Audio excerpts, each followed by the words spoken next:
Welcome to Put a Word on It, a podcast presented by Men of Valor. In each episode, we're going to talk with a different man, but each one with a unique journey from brokenness to freedom. I'm your host, Rudy Kalis. I spent over 40 years as a TV sportscaster, then retired and joined the Men of Valor program as a volunteer. So join the conversation. Reconciling men to God, their families, and society.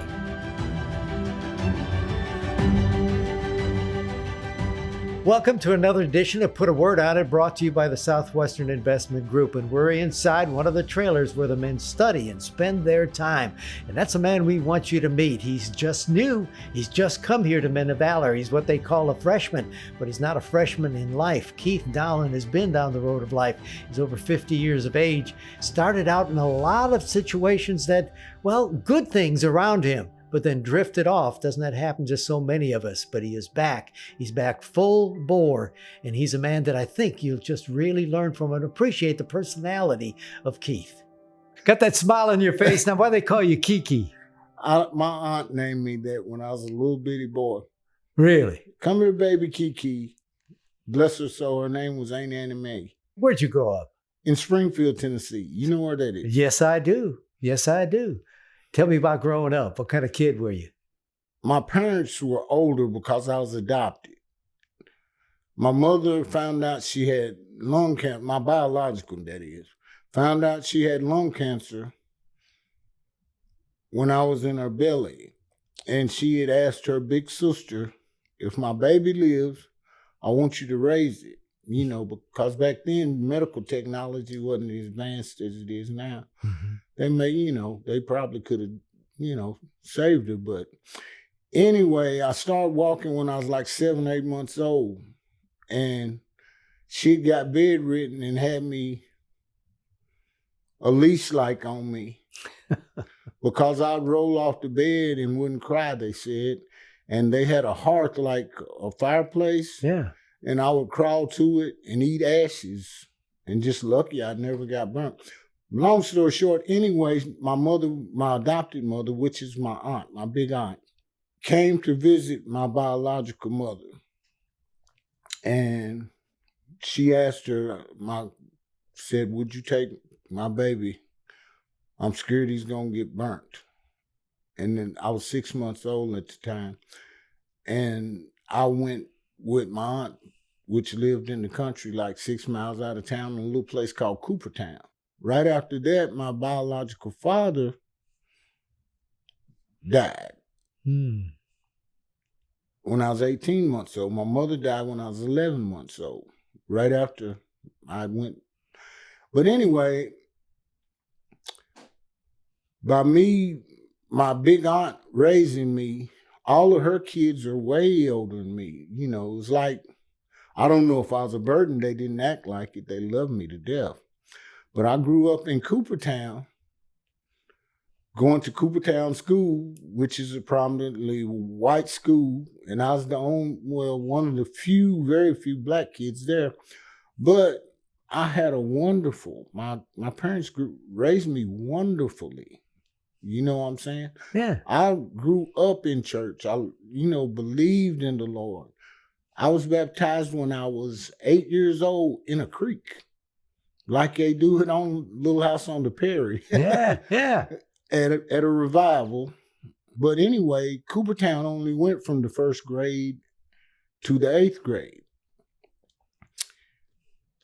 After that, you got bused to the inner city to Springfield Junior High School at the time, which was the old Branford High School. Me being a country boy, the excitement is what triggered me ending up in prison after some years.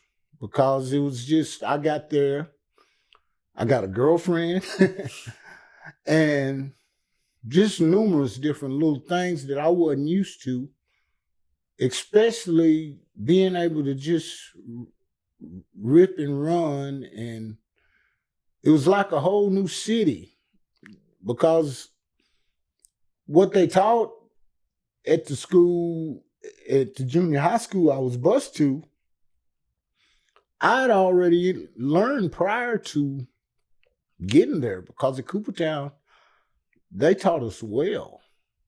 I even studied weather in the 8th grade, So you got bored.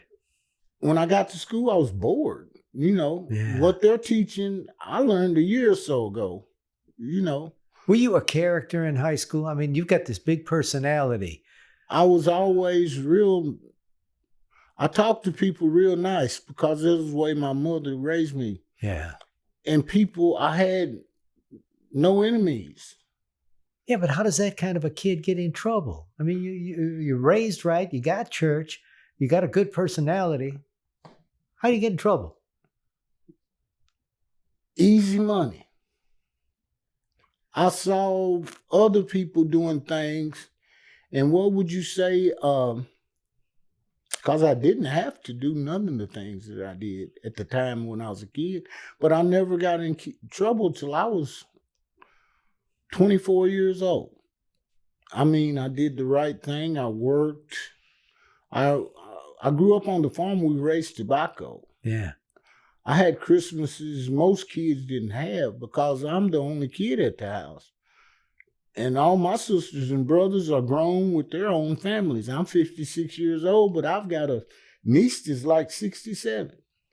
Oh, I got you. And they spoiled me, my adopted sisters and brothers. Yeah. And then my biological sisters and brothers, which I knew all my life, which my closest brother is 9 years older than me. So sometimes it makes me think, well, Kiki, were you a mistake, or were they planning on having you? You know what I'm saying? See, but here's the thing I'm trying to get in my head is though all these things and the raised the right way.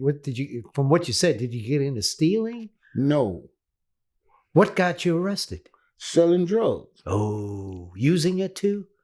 Well, back in the day, recreationally, I never did any intravenous like drugs or nothing like that. Intravenous, yeah. None of that. It was just, it was like the cocaine, you snorted it because you had it. And it was like a recreational party drug back then, Yeah. You had plenty of girls around you when you had this and the money. It was the power, what I thought was power. There you go. That influenced me and encouraged me to keep doing this. Now that I'm wiser and I'm a child of God, it's like, so many, you realize how many different things that you could have did and you wouldn't be in the situation you've been in. Yeah. How much time did you do? This last time, I hadn't been to prison in 20 some years, and the opioid thing hit. And it was a thing like, it was amazing how much money you could make and how quickly you could make it. And then I was like, I'm going to get this little money and I'm going to get out of this. This doesn't even feel comfortable. I'm not comfortable, but I'm happy financially. That's a mix, isn't it? Yeah, that's unstirred KoolAid in a way. Yeah. You know what I'm saying? If you can catch, it's when you stir it, you see like a tornado in the KoolAid. Yeah. You know what I'm saying? Oh, absolutely. That's a good way to put it. And eventually all of those little grains, when you stir it, that's in this tornado, eventually all those grains are either going to disappear or they're going to fall to the bottom and settle. Wow.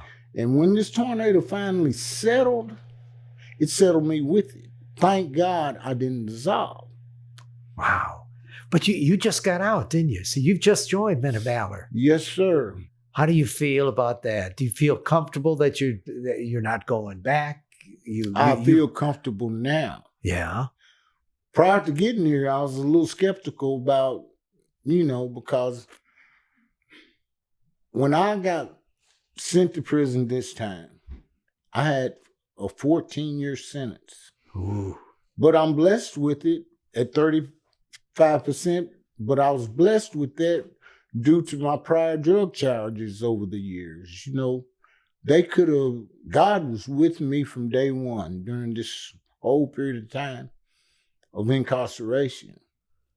I mean, he never abandoned me. He never forsaken me.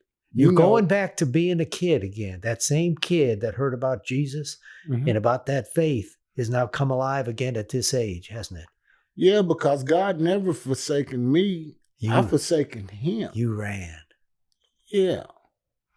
And he did just enough, instead of letting me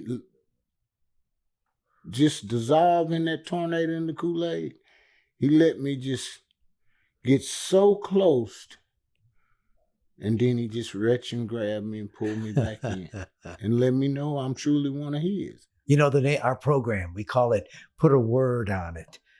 Is there a word that comes to your mind when you think about your walk with God? Amazing. That's beautiful. You're born again. Indubitably. Keith, thank you. God bless you, my friend. God bless y'all. Love y'all. I like Keith. You know, he's got all this personality about him. And then it's great the way he smiles and laughs and got this mischievousness about him. And he loves music. And that's why when he said amazing, I like that a lot. There's amazing grace, but you can put a beat to it as well, which he probably would with the music in his heart. So Keith is going to spend his time here. He's only a freshman, but he's not a freshman in life. But I can't wait till he's a senior and that he graduates and his life never goes back to where it was. Thanks for joining us. Join us again next time as we put a word on it.